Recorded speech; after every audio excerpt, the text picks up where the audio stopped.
Bienvenue dans cette nouvelle édition de l'Africa Tonight. Au sommaire, fin du congrès extraordinaire de démocratie nouvelle au Gabon. René Démézo-Obiang a été reconduit à la tête du parti, dont les statuts et le règlement intérieur ont été révisés à cette occasion. Des centaines de migrants évacués de Libye vers l'Italie, parmi eux Emmanuel, un Érythréen sourd et muet qui compte bien profiter de sa nouvelle vie pour développer son talent pour le dessin. Et elles sont de plus en plus nombreuses à taper dans le ballon rond au Tchad. Le football féminin tend à se démocratiser dans le pays, même si les préjugés et les traditions feront encore de la résistance. C'est sans surprise que René Démézo-Obiang a été réélu à la tête de Démocratie Nouvelle. Il était le seul et unique candidat au poste de premier secrétaire du parti. Un congrès premier du genre pour la formation politique qui a également été l'occasion d'une révision des statuts et du règlement intérieur. Reportage d'Eva Panzou et Chérif Ousmane Mardonka.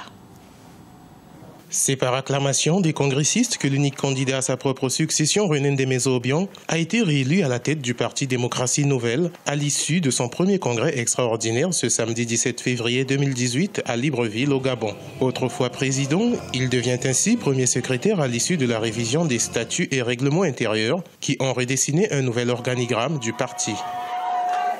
Dans le premier organigramme du parti, il n'y avait pas, par exemple, de femmes au niveau du directoire. Cette fois-ci, on a vu que plusieurs femmes ont été promues. Voilà, donc des jeunes également. Donc je pense que ça peut apporter une certaine stimulation en fait, voilà, au niveau de la prise d'initiative. Dans ce nouvel organigramme, le secrétariat permanent devient ainsi l'instance suprême au sein duquel le premier secrétaire dirige le parti aux côtés d'une trentaine de membres que compose le bureau politique. Nous devons avoir une direction du parti unie. C'est la première fois au sein de Démocratie Nouvelle. C'est vrai que c'est notre deuxième congrès. Le premier était le congrès de fondation et celui-ci. Mais un changement a été opéré dans la mise en place des organes dirigeants du parti.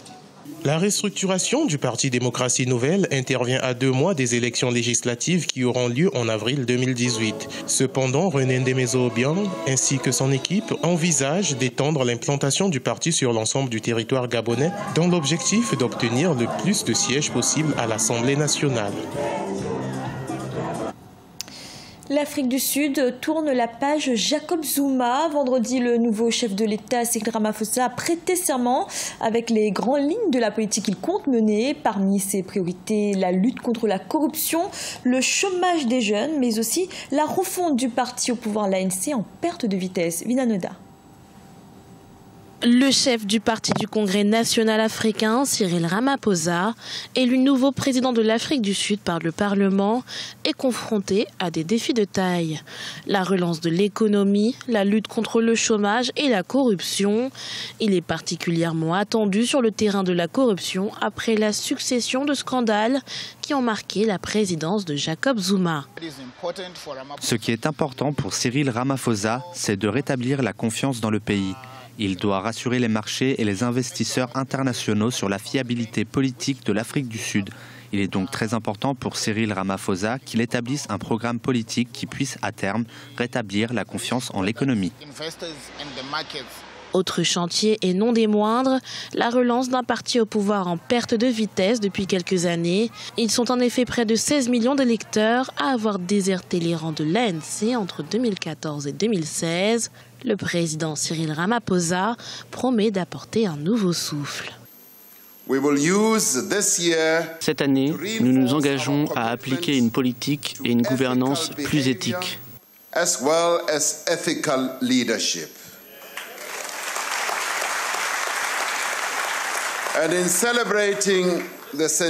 Pour célébrer les 100 ans de la naissance de Nelson Mandela, nous ne faisons pas qu'honorer le passé.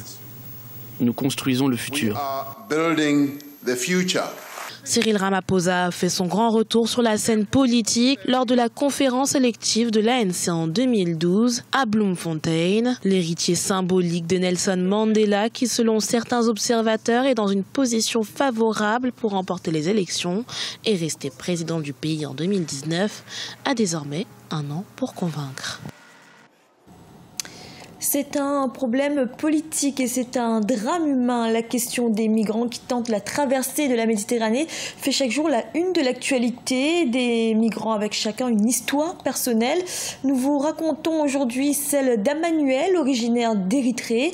Il est sourd et muet. Il est surtout doté d'un talent singulier pour le dessin, talent qu'il souhaite développer dans sa nouvelle vie. Solange Dubois.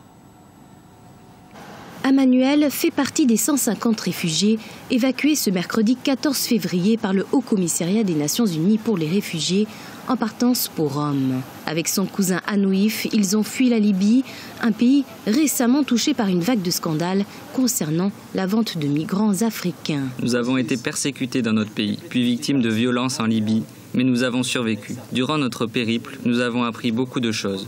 Nous avons tiré un enseignement de cela. Malgré les épreuves qu'ils ont traversées, Amanuel n'a jamais lâché ses crayons. Pour cet artiste sourd et muet, dessiner l'a aidé à faire face à sa situation. Puisant dans sa propre expérience, cet autodidacte dessine des portraits des paysages, des images issues de son imaginaire faites de contradictions intérieures. Une manière de matérialiser sa vision du monde. Il a commencé à l'âge de 7 ans.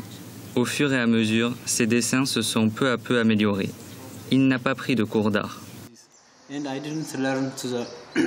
Amanuel reste confiant sur son avenir. Il souhaite à travers ses œuvres inspirer d'autres réfugiés qui, comme lui, traversent des moments difficiles. Il espère également recevoir bientôt un traitement pour sa surdité et bénéficier d'une formation pour devenir dessinateur professionnel. Et nous avons appris ce dimanche le décès du cinéaste burkinabé Idrissa Ouedraogo.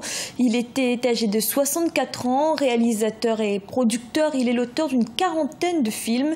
Il avait notamment été récompensé pour Tilay en 1990 en obtenant le grand prix du jury du Festival de Cannes. Le président burkinabé Roch-Marc Christian Kaboré a estimé que l'Afrique perdait l'un de ses plus valeureux ambassadeurs.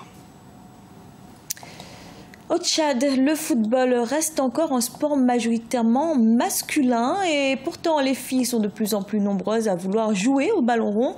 Une aspiration que soutient la députée Baïniaï Eugénie, propriétaire d'un club. Elle entend promouvoir le football féminin. Reportage de notre correspondant Mahamat Ramdam. Au Tchad, le développement du football féminin se heurte à de multiples défis socio-culturels. Dans certaines régions du pays, les coutumes et les traditions empêchent les filles de pratiquer les sports populaires. C'est face à cette réalité culturelle hostile qui entrave l'épanouissement sportif des filles que la députée Mbaïnaye Eugénie, une amoureuse du ballon rond, se bat pour le rayonnement de cette discipline. Elle estime que la lutte contre la discrimination basée sur le genre doit commencer dans le domaine sportif. En tant que leader, en tant que femme politique, je pense que notre devoir est d'accompagner la jeunesse et aider au développement du sport, pourquoi pas. Voilà la raison qui m'a poussée à accepter cette main et aujourd'hui nous sommes à plein pied dedans et nous préparons même déjà les championnats 2018 qui vont démarrer bientôt. Et on était tout le temps au terrain, on était tout le temps aux côtés de ces joueurs-là. On s'est montré un grand supporter. Selon la députée Mbaïnaye Eugénie, le sport est un excellent moyen de promouvoir le droit et la participation des filles dans la communauté à tous les niveaux. Mais malheureusement au Tchad, les institutions et les organisations en charge du développement du football n'encouragent pas les filles, surtout celles des régions reculées, à pratiquer la discipline. Les gens ne descendent pas dans le Tchad profond pour pouvoir sélectionner. Et les jeunes ont l'amour du football. Hein? Les jeunes aiment le sport, mais il n'y a pas l'encouragement, il n'y a pas des entraîneurs. On n'en voit pas des entraîneurs, on n'en voit pas non plus des techniciens pour aller dans le Tchad profond, essayer de voir et sélectionner les joueurs pour les encourager à évoluer en première division, mais ils ne le font jamais. Et quand il y a des organisations dans nos villages, dans les cantons, dans les départements, ils essayent d'évoluer de leurs propres ailes et au pire, ils n'arrivent pas. Rappelons que la députée Mbaïnaye Eugénie est la présidente du club de Madjago, situé dans la région de Chari-Barguémi. Son projet à court terme, grâce à l'aide de quelques partenaires, est de doter son club d'un mini-stade et d'une école de foot en attendant la manifestation des sponsors. Ce journal a été réalisé par l'ensemble de la rédaction. Merci de l'avoir suivi. Retrouvez dans un instant une nouvelle édition de l'information.